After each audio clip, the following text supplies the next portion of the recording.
Good afternoon and welcome to the Heritage Foundation and our Lewis Lehrman Auditorium.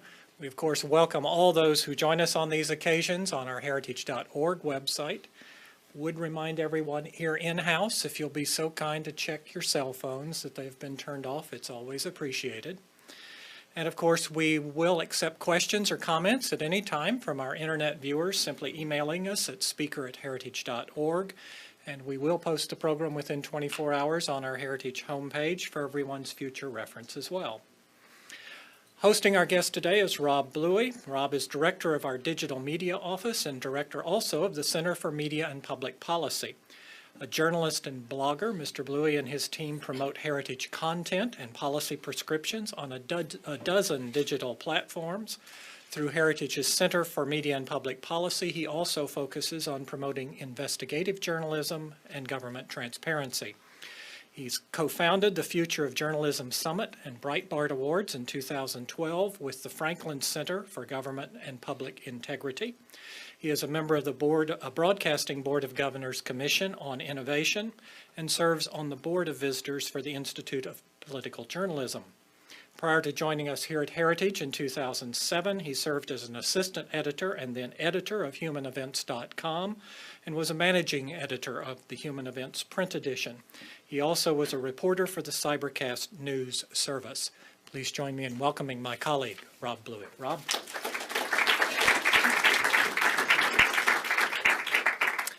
Thank you, John. Thank you all for joining us today.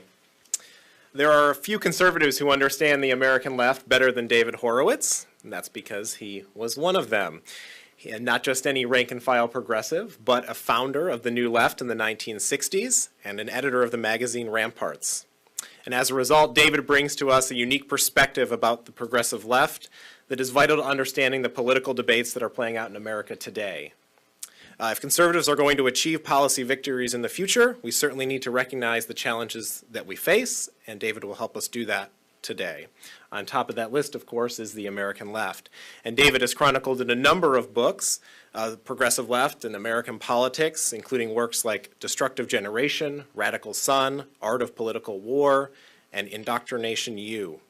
These books and others have traced David's own ideological odyssey from the left to the right and have provided a blueprint for winning on the political battlefield.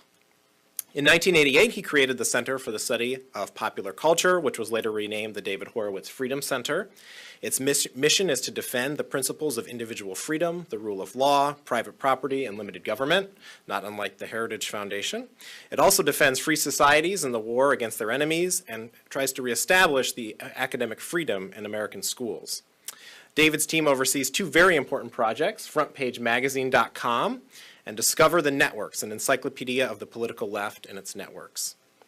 David is joining us to talk about his new book, The Black Book of the American Left. It is the first of his 12-volume collected writings. This book reflects on his years associated with the left and the radical figures that he collaborated with at the time. Please join me in welcoming David Horowitz. Thank you. It's a pleasure to be back at Heritage, a great conservative institution. Ever since I came into the right and observed a political scene from a different vantage, it's always impressed me that whenever I see or usually see a conservative and a leftist or a progressive or a Democrat and a Republican squaring off, it's something like Godzilla versus Bambi. They call us racists, sexists, homophobes, imperialists, and we call them liberals. What are these people liberal about except hard drugs and sex and spending other people's money? And giving criminals the third and fourth and 15th chance. They're bigoted people, and that's because they're so self-righteous. They're unscrupulous, they're shameless, and the last thing they are is tolerant. My parents were card-carrying members of the American Communist Party, and therefore they were part of what was actually a vast conspiracy orchestrated from Moscow and dedicated to the overthrow of the whole American system and its replacement with a Soviet America. Of course, they called themselves progressives. That's the way I never heard my parents refer to themselves as communists. Progressives. Liberals came much later, but it's back to progressives now. This book represents, it's the first of 10 volumes. It appears that I've written over 1 million, well, 1.5 million words. And they all are about the same thing. They're all about the political left. When I came into the right, I saw that conservatives do many things really well. Conservatives understand the founding, they understand the economy. This institution in particular does policy well, but there are quite a few policy tanks. My center is not a think tank, it's a battle tank. What conservatives and Republicans don't do well is to fight the dedicated enemies of the system that has given us all the blessings that it has. And this book, and the books that will follow, I felt were worth putting together because they're about this left in a way that no other book is or will be. I mean, it took, you know, I dread to give, I shouldn't give my enemies, although they prefer to ignore us, ammunition, but it's monomaniacal in this sense. I write in the introduction, the famous, I guess it's just a fragment from Archilochus, the Greek philosopher, that there are hedgehogs and foxes. And the foxes know many things, and the hedgehogs know one thing. Well, I am a hedgehog. It's very important to understand the mentality of the left, because in politics, as you know, I mean, probably the principal cause of distress in human affairs is the fact that people lie. Everybody lies. Some people make little lies. Some people make very big lies. We have a compulsive, habitual, and the most brazen liar in our history in the White House today. But that definitely messes with your head when you're trying to think about who you're facing and what to do about it. So as I say, my parents called themselves progressives. When I was young, Stalin was alive. The slogan of the agenda of the American Communist Party was a Soviet America, and doing everything in their power to make America lose the Cold War and the Soviet Union and its system spread worldwide. That's what they were about. But the slogan of the Communist Party in those days was peace, jobs, and democracy. Heard that before? So I can tell you from I've been at politics. I marched in my first May Day parade when I was 9. That was 1948. So all those years, the communist left, the left that I was born to, has gravitated into the Democratic Party and is the Democratic Party today.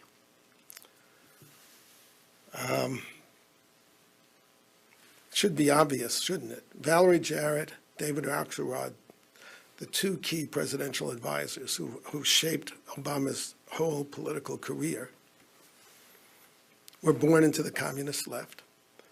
Like Obama, who was born into the communist left, trained in the communist left,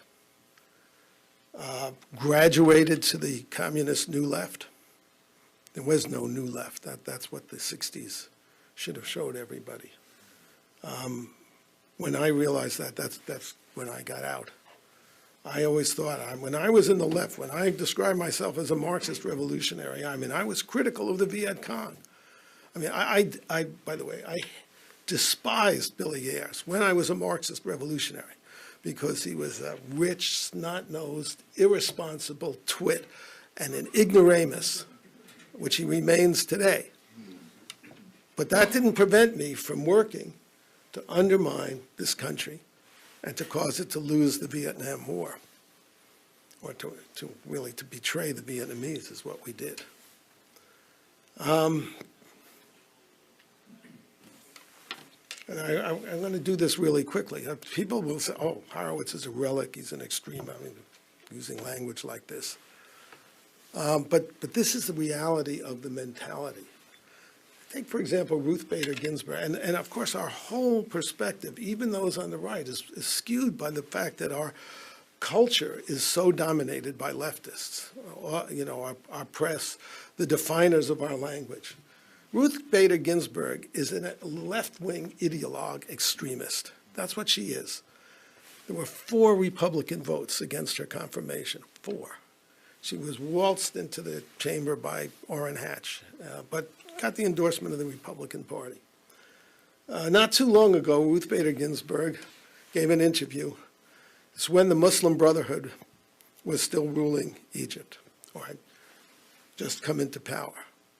Now, what the Obama administration has done, which is to be a shill for the Brotherhood, would be tantamount to Franklin Roosevelt aiding Hitler's rise to power, sending him, whether they didn't have jets in those days, an air force, and $1 billion in aid. That's what the Obama administration has done. But not only is the left, and by that I mean the Washington Post, the New York Times, ABC, NBC, covering for him, but even conservatives are, they're tongue-tied in talking about this administration the way it needs to be talked about. And the reason is that conservatives mind their reputations, and they understand that if they do talk like that, they'll be pushed or portrayed as on the extreme and so forth. Ruth Bader Ginsburg was interviewed and about Egypt's going to get a constitution. Well, if the Muslim Brotherhood is running Egypt, what's the constitution? What's the motto of the Muslim Brotherhood? The Quran is my constitution. So it's all lies. And of course, Hillary, the idea that Hillary could be regarded as a prospect for president when she's done what she's done as Secretary of State is mind-boggling. We live in a surreal world, is what that means. So anyway, she said, in recommending a constitution to the people who already have one, which was written in the, the 7th century and hasn't evolved an inch since then, was, well, don't use the American Constitution, it's old. This is the way they think. It's old. It's just a piece of paper that was written 250 years ago, has had obviously no influence on the prosperity and freedoms that we enjoy, I guess. It's old. We need a living Constitution. They hate the Constitution. Why? Because Madison designed it to thwart the left. It's right there in Federalist 10. Redistribution is communism, and he said it was designed to thwart wicked projects like redistribution of income and taking away property. The American Constitution is old, she said. Try the South African Constitution. I was in South Africa when Mandela was released. I interviewed the left there. Their mentality, and that is the ANC, which is run by the South African Communist Party, which are the designers of the Constitution.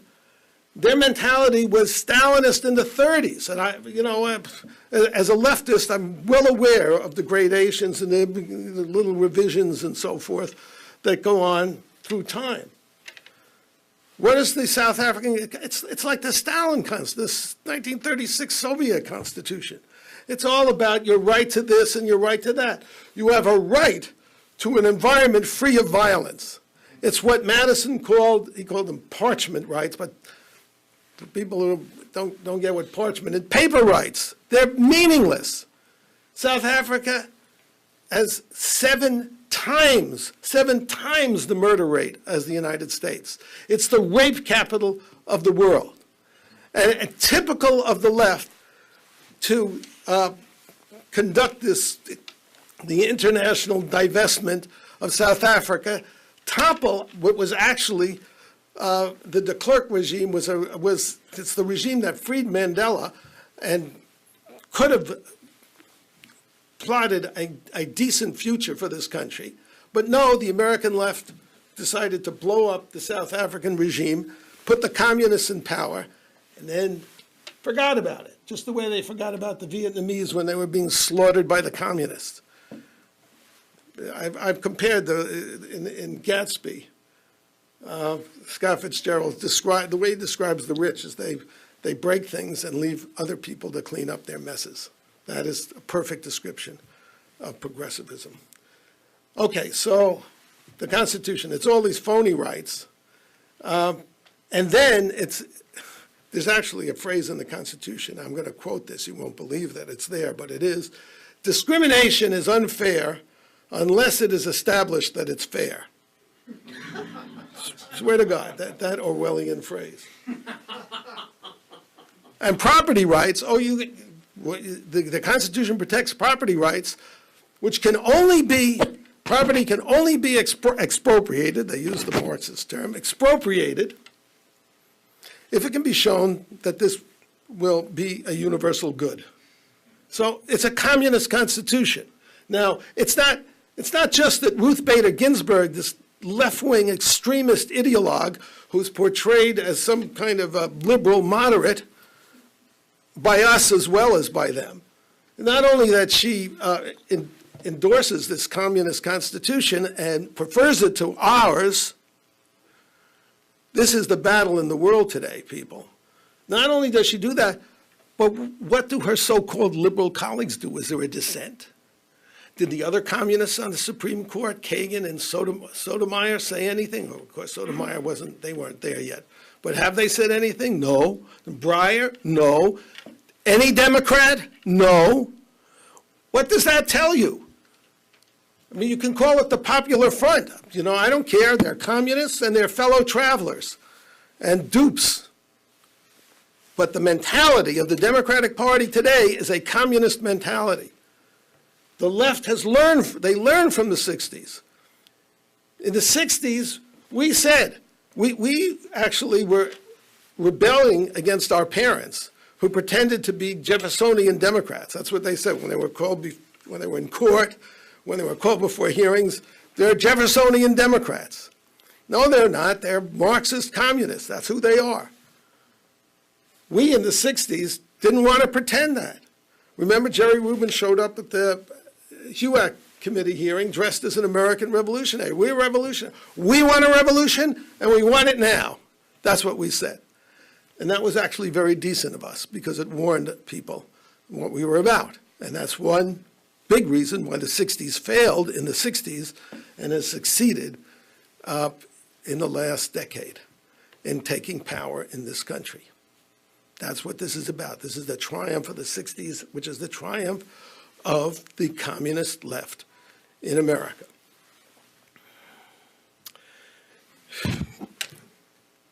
All right. I want to just say one other thing. You'll say, well, they're not communists because they're not putting people in the gulag or suppressing their free speech. Well, that's because they can't yet. I conducted a quixotic campaign on American campuses. I based it was for an academic bill of rights for students. I based the entire campaign on the 1915 AAUP, American Association of Universities Professors, famous classic statement on academic freedom. And all it said was that students should be presented when there's a controversial issue, which is the entire liberal arts division. That's all it's about, is controversial issues. There should be two sides presented, at least, fairly, and the students should be left to make up their own minds. And they should have required readings on both sides. That's all I said. I was pilloried from one end of the country to the other by the AAUP and by the AFT and by Democrats. And I had pitiful support from Republicans. The universities today, a conservative on a faculty is as rare as a unicorn. Well, there are some. But 2 or 3, 5, maybe. And they're all, of course, subject to punishments if they are vocal and active conservatives. so most of them are not.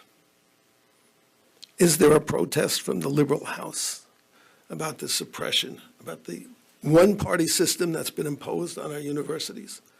Not to mention the student newspapers. No. So they are revealing their true agendas to the point that they think they're able to. And of course, the mentor of the entire left today, Saul Alinsky, that is the message of his book. Don't telegraph your agendas. The 60s made a big mistake. They didn't lie about what they wanted. We lied about a lot of other things, but we didn't lie about what we wanted. Don't make that mistake. That's Alinsky's book. You do what you can. So, you got Obamacare.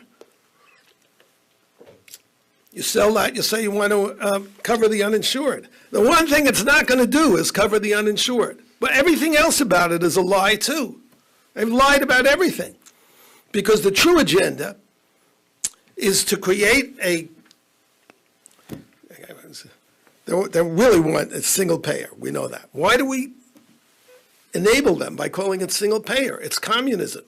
Is it not?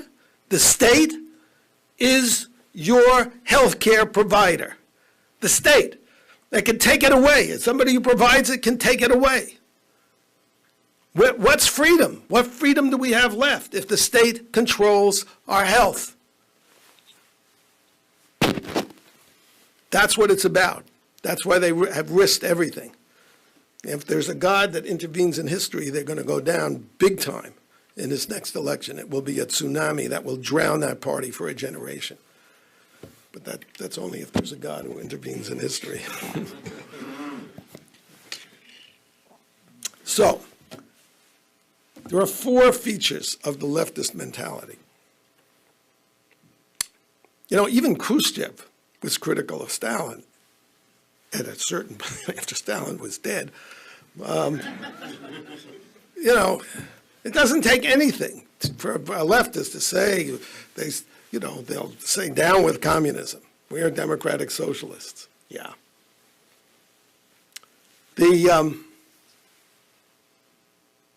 The first characteristic, the first thing that divides, and this is the fundamental divide of our century and of the last century and of the modern age, really, is that people on the left are all Rousseauians. Rousseau famously or infamously said that man is born free but is everywhere in chains. Society did it. That's basically the message there. That people in a state of nature, they get along, they are not greedy, they don't lie, they're not vain, they're not driven by their ego. I mean, this is such a crock. I mean, how could anybody believe this? But everybody on the left basically does. Basically does. That's why they think government can solve problems. Government, the creator of slavery, segregation, wars, whatever. Why can government, how can people, you take the people who are lying and stealing and cheating and oppressing, and you give them lots of power, and they're gonna fix everything. No, they're not. They're going to go on being who they were when they weren't in power. Only much, much, much, much worse. And that's what we see, before us. Conservatives understand that the root cause of social problems is us. We're the problem. That's why it's never been solved. We are the problem. And therefore they devised, the brilliant founders devised a system to check us and make it really difficult to change things and really difficult to tyrannize over our fellows. That's what this system is about. That's why the rights are all negative. They're things that government can't do to you because your basic rights are not given by government, but they're given by your creator.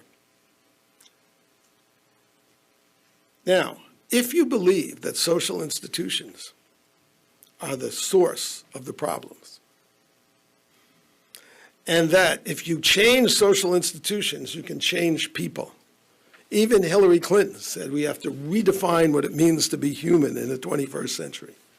That is communism, people. That pure and simple. That is what drives them. That's the core belief.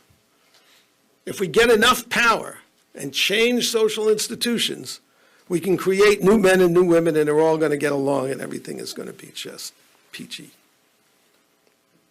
That is the mentality of the Democratic Party today, and there are no dissenters in that party. None. Zippo. That's who we're facing. The second thing to know about the left, and they like the term progressive, because they believe that history is a forward march. Things are getting better and better. Now there are setbacks, but it's moving forward. Barack Obama placed a carpet in the Oval Office, which has an inscription. The moral arc of the universe is bent towards justice. No, it isn't. No, it isn't. Is there a worse century in human history than the 20th century from the point of view of the slaughter of human beings, the genocides, the slave labor camps, and the oppressions? And the 21st century, if we don't stop these people, is going to be a lot worse. It's the first thing I said when Obama got elected the second time. A lot of people are going to die because of this election. And unfortunately, it's proving to be true, and will be, if they had conducted that deal with the Iranians, truer still. So progressives believe that there's a happy future.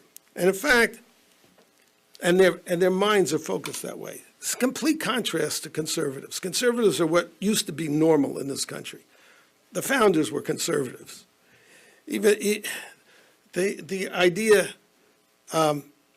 is their view of history was such that they're focused, conservatives generally, of course, are focused on the past. That is, on learning from the past.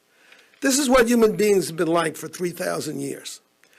Democracies have been tried, monarchies have been tried, aristocracies have been tried, and these are the problems. And they didn't think that democracy was a big solution. They thought, like Churchill, it's the worst system except for all the rest. And they were very conscious of the flaws of preceding democracies, which is why they instituted the checks and balances. So conservatives are pragmatists, and that's why they're so hungry for deals. My message to Republicans, don't make any deals that help the Democrats and Obama for the next year, please. You can make deals when you are in the driver's seat. Don't make deals from weakness. Progressives are focused on the future. And what's the chief characteristic of the future? It's imaginary. It's never the future they are focused on never existed in human history. And as conservatives, we understand it can never exist. It's an impossible dream and a very, very destructive one, as we know from the history of progressive movements in the 20th century, which killed 100 million people in peacetime. Hitler killed them in wars. He killed plenty in peace, but he didn't kill 100 million people. It took a progressive to do that. It is as I've said in many places, a crypto religion. The world is a fallen place. And we're going to save it. This is what makes them so dangerous. They see themselves as a savior. A decent, I would say authentic, but an authentic religion says the world is a really screwed up place. And human beings are incapable of unscrewing it. But when we die, you have a faith. You can't know, you have a faith. My friend Christopher Hitchens could not know there was no God. That's just his religious faith. But a true religionist has the faith that it'll all be sorted out on the other side when we see face to face. That's the only kind of redemption belief in redemption that I can respect. People who believe the redemption will take place in this life and they're going to be part of it, that's the Hitlers, that's the Lenins, that's the Maos. And unfortunately, it is the ideology, moderated, of course, but the ideology, I mean, moderated for the American framework of the Democratic Party and the progressive left. If we have the power, we can do it. So if you believe that, as I said, that social institutions can change things by getting enough power, then when you look at your opponents, who are the people who are not going along with the program? You see yourself as the army of the saints. Who are they? They're the party of Satan. You are the party of Satan. If you want to understand a so-called liberal, just think of a hellfire and damnation preacher and his mentality. That's what it is. That's why they're rude. They're always interrupting. That's why it doesn't bother them in the least that there are no conservatives on their faculties, because conservatives are evil. They're spreading ideas that are evil, that are keeping people from enjoying this paradise on earth that they're going to bring about. Third characteristic is their alienation from this country. And that leads to their, what I generously call uncertain loyalties. We're the problem. America's the problem. What weakens America is actually good. You can't understand Obama's policies without understanding that. But we're complicit. Obama paid no attention, really, to the, well, conservatives will understand this phrase, but Romney should not have used it in a presidential debate before 70 million people. He didn't care about the status of forces agreement. That is, we spent $1 trillion, we lost thousands of lives to keep Iraq out of the Islamo-fascist hands, and Obama just kissed it all goodbye. We don't have a troop there, we don't have a base there, and anybody hear the apologies from all the Democrats and leftists who said it was about blood for oil? What oil did we get? The Chinese got the oil. America is a patsy. That's basically, but Obama betrayed every American that gave their life for the people of Iraq, every one of them. And not a single Republican said anything or accused him of that betrayal. And it's not, look, it's not just Republicans. I mean, I know there's a lot of people probably here who think of themselves as conservatives rather than Republicans. Well, what did conservatives do? Where's the conservative screed on that? There is none. There is none. I mean, waking up a little bit over Benghazi. It's the most shameful act in the history of the American presidency. It's so un-American. It's beyond politics. Americans don't leave their dead on the battlefield. They certainly don't abandon American heroes. These were Navy SEALs who served Obama. You don't hang up the phone and forget about them when they're fighting for their lives for the next 7 hours. But he did. He did, and so did Hillary.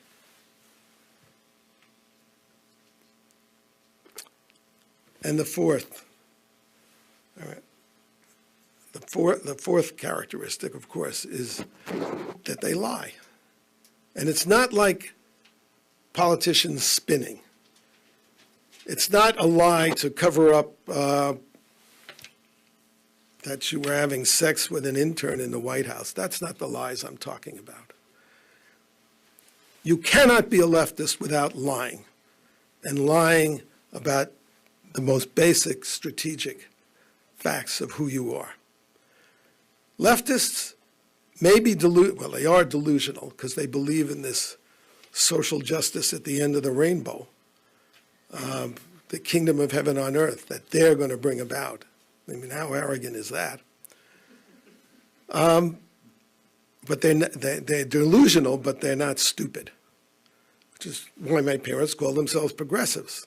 And my mother, of course, was a registered Democrat. Why do you call yourself progressive? It's the same reason that, now, I don't want to upset anybody who is a true believing libertarian, but a lot of people say I'm a libertarian rather than a Republican, particularly in Hollywood. It's safer. You cannot telegraph your agendas. If you know, I'm sitting there with a, of course I'm like Tiresias, I guess, who was, you know, he spent 7 years as a woman, so everybody was always coming to him for advice.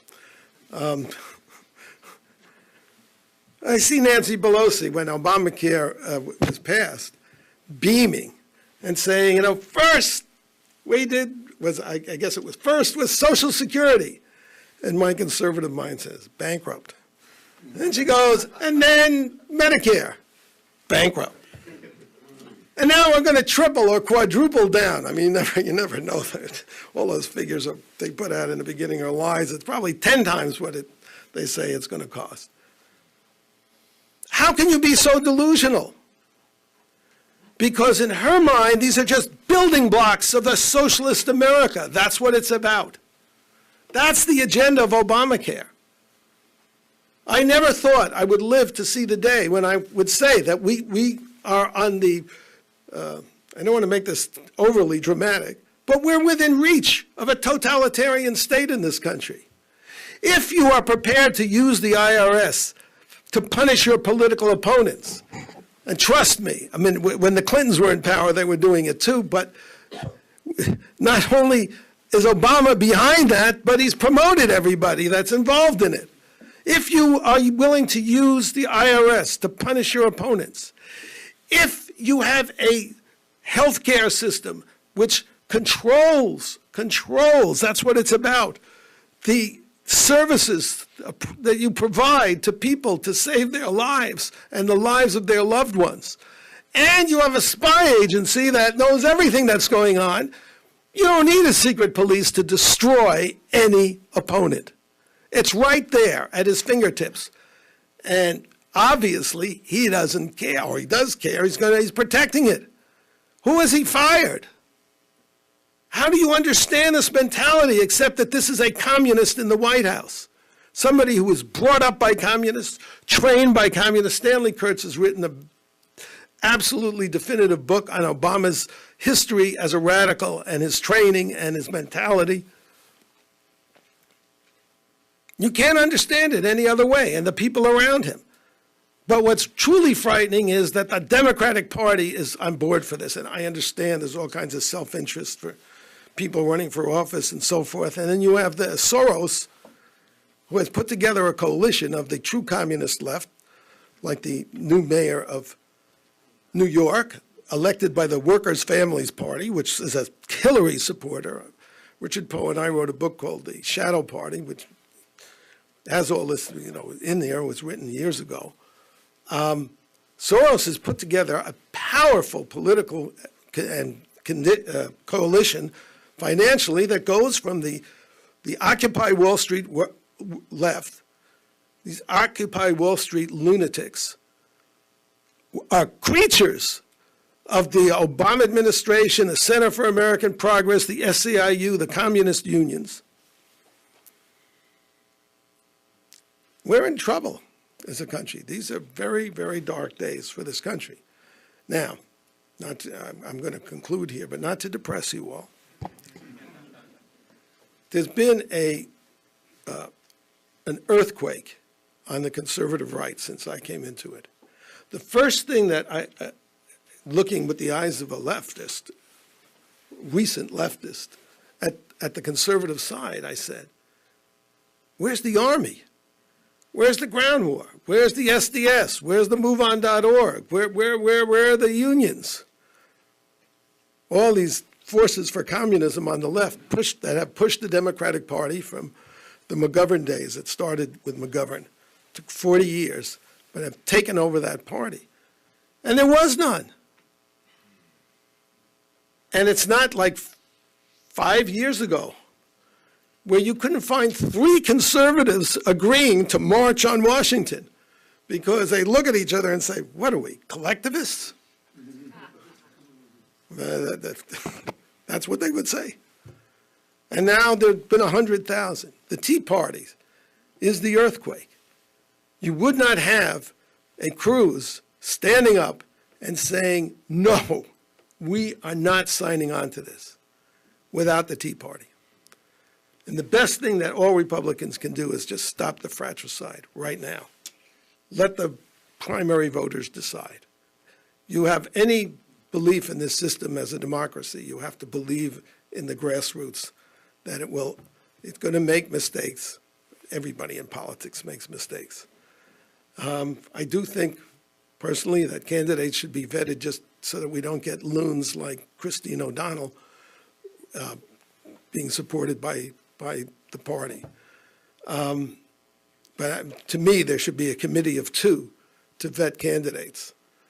And candidates would have to get all the money that Republican candidates get once they're elected in a primary, unless the two of them, both of them, unanimously say no.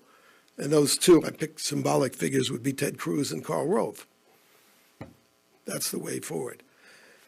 And the final thing I have to say is we cannot beat the left. Remember Whittaker Chambers in the preface to Witness said, I am leaving the winning side for the losing side.